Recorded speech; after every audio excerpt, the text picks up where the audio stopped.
Hey everyone. So today we have Mr. Raghu Vasu with us. He's our own alum from the batch of 1999 IIM Kozhikode. So he's a computer engineer, a law graduate and a gold medalist from the batch of 1999. He started his own firm in agriculture area called TriMurti Plant Sciences. So sir, can you tell us a little bit about what this TriMurti Plant Sciences is all about? Okay. So we at TriMurti Plant Sciences, we are an end-to-end seed company. We do a lot of R&D in seeds. We breed newer hybrids and research varieties in seeds, and then we mass produce them, pack and sell them across the country. So we are primarily into making a difference to farmers by giving them good seed. That's what we are all about. So starting from a computer engineer, then going to a law school, then coming to IIMK, and then starting. Actually, I went to law school after my stint at IIMK, but it was so that's what it is. I realized when I started doing business, I realized that you need a lot of law. Yeah, perfect. But what decided you to choose this industry, agriculture industry in particular? When I started with TriMurti, I was already in the ITES sector for quite some time, and quite comfortable in terms of my material requirements, so to say. And then I decided it's about time I look at some other enterprise where there's very direct impact, on the country and on society, and that's why I chose agriculture. So you're also running a company called Transtein IT Services, right? Right. Managing a company which is basically serving IT sector, and then managing a company which is... No, so you have to choose what sort of time you have, and for me, Transtein was more in a situation where it doesn't need my full-time presence.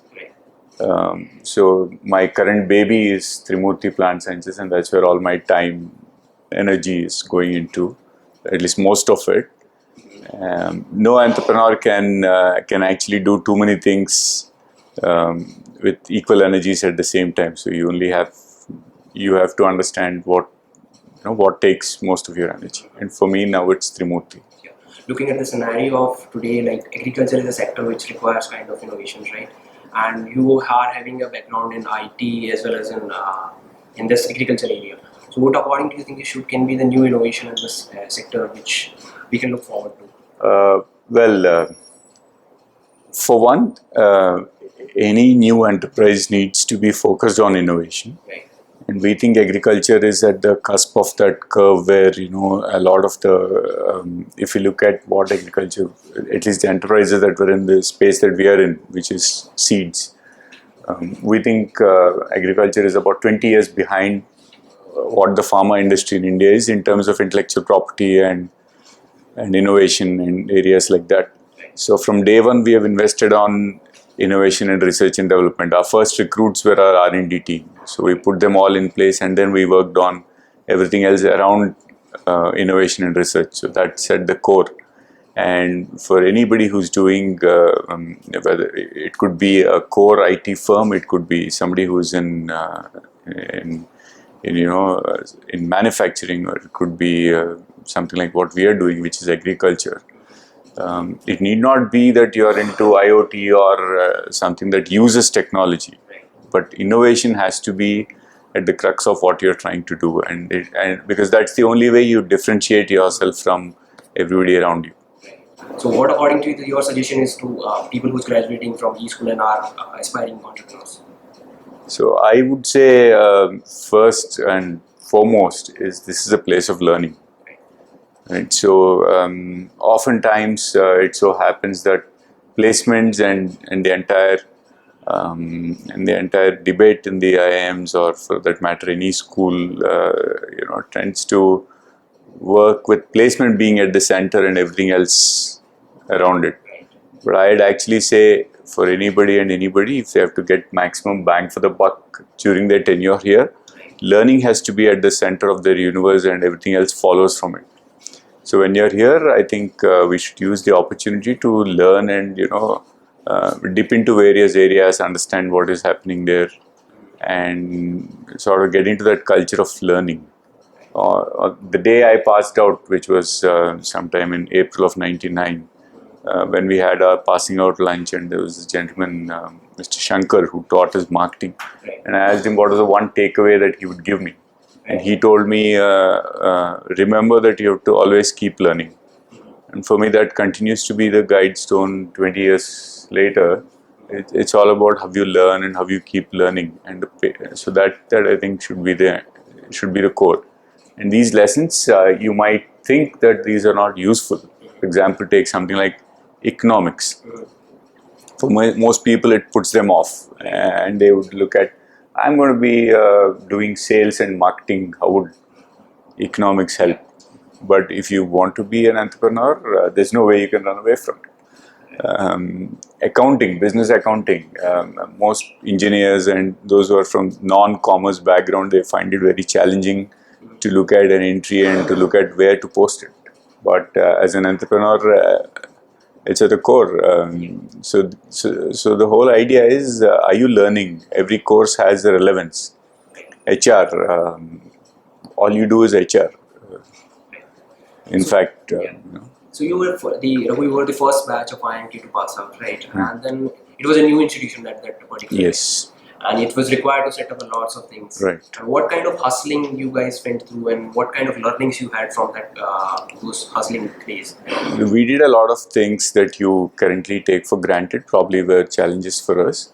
And maybe that's what makes our batch have the most percentage-wise, probably there are more entrepreneurs in our batch than in any other batch. So maybe that sort of prepared us for that. While we all got placed in reasonably good jobs, most of us chose to go entrepreneurs, and maybe there's some connect somewhere, where you don't treat anything as a handicap, but you only treat it as some kind of a challenge, and you figure out how to cross the challenge and go across. So Raghu, when you talk about this building an organization, right? This is a culture which you requires to build an organization. The differentiation you create from a product as well as your company's culture. Correct. So what the thing was which worked for you in terms of creating a culture and a product? Okay, when we started with TriMurti, I should tell you that one, I'm not somebody from the sector as such. Right. So I was seen as an outsider who came in and who didn't know much about the industry. So I would have a lot of these people around say, no, this is not how it is done in this industry. This is how it is done and all that. But for me, I was very clear on what I wanted to do. I was very clear that we wanted to build a farmer-centric organization where the farmer is at the center of the universe. And everything that we do is built around that core tenet that, what we do should be to serve the farmer, whether it is good seed or, good quality and things like that. And I made sure no matter what it costs, we would never compromise from whatever we think is the right way of doing it. So there are challenges when you try to do, when you might at times be tempted to cut a corner here and there and compromise on it. But if you do that, your culture takes 10 steps back. You might go forward in the short term 1 step, but in the long term you're going to go 10 steps back. So as a leader, you have to be clear on what your culture should be, what your core values are, and make sure you build everything around that. And more so in the early stages, you should be very clear about how you're driving that culture down across. And it always flows from the top.